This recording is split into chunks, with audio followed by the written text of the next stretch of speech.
Les personnages regardent comme s'ils rêvaient éveillés, pris par un événement qui les absorbe, les laisse muets. Leur regard intense témoigne d'une vision qui passe infiniment ce qu'ils voient.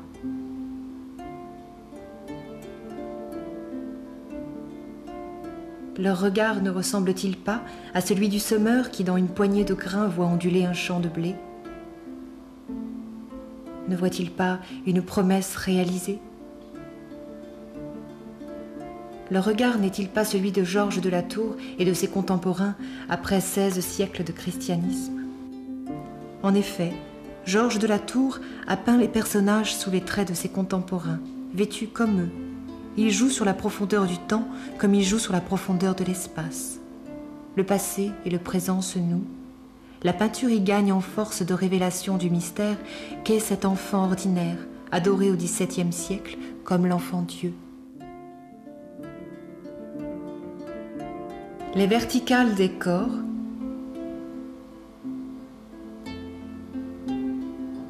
les deux horizontales, celle de la ligne des yeux et celle des mains, confèrent au tableau une architecture solide, stable.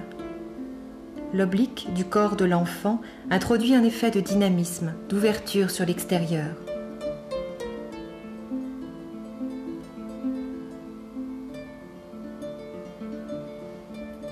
La main de Joseph devant la lumière crée un avant-plan noir qui engendre un effet de profondeur.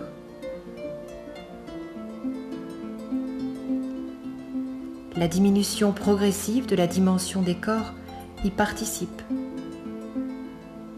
Marie et Joseph habitent le premier plan de l'image.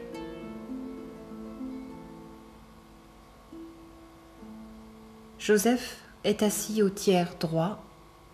Marie est assise au tiers gauche, au point fort déterminé par la section d'or.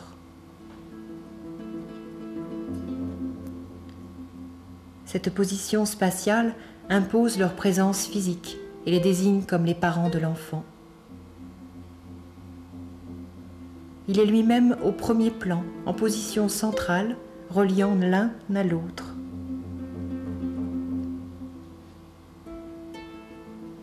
Au deuxième plan, le berger à la moustache grise, la femme à la coiffe lumineuse. Cette composition fait converger les lignes vers le fond du tableau, vers le berger au troisième plan de l'image. Légèrement penché en avant, il engendre un mouvement inverse qui conduit vers l'enfant.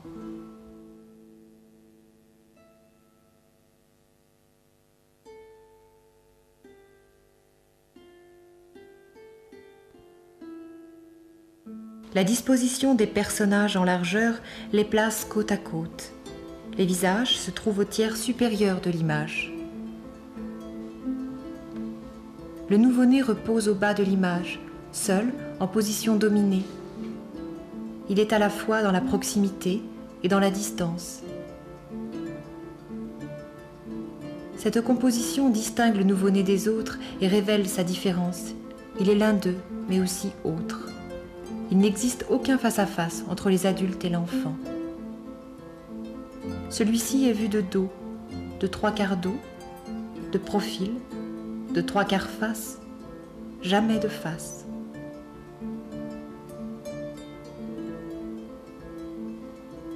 Il est en train de dormir.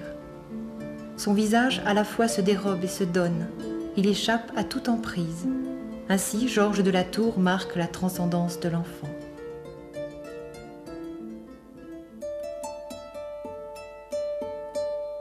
Georges de la Tour dispose ses personnages en demi-cercle autour de l'enfant. Nous, spectateurs, formons la deuxième partie du cercle appelée par la composition. Tous les personnages regardent vers le bas.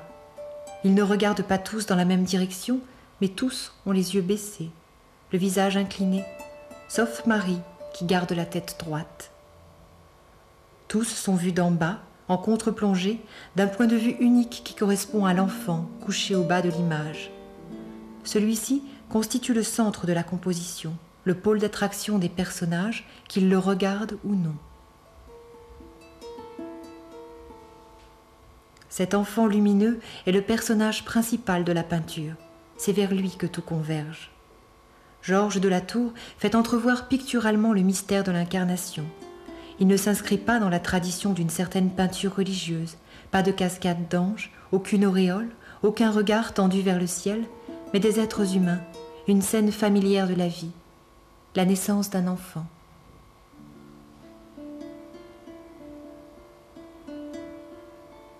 Georges de la Tour révèle le mystère de cet enfant par sa manière de composer son tableau, de mettre en scène les corps, les gestes, les regards, les vêtements, de semer les couleurs, d'éclairer et de conjuguer les lignes.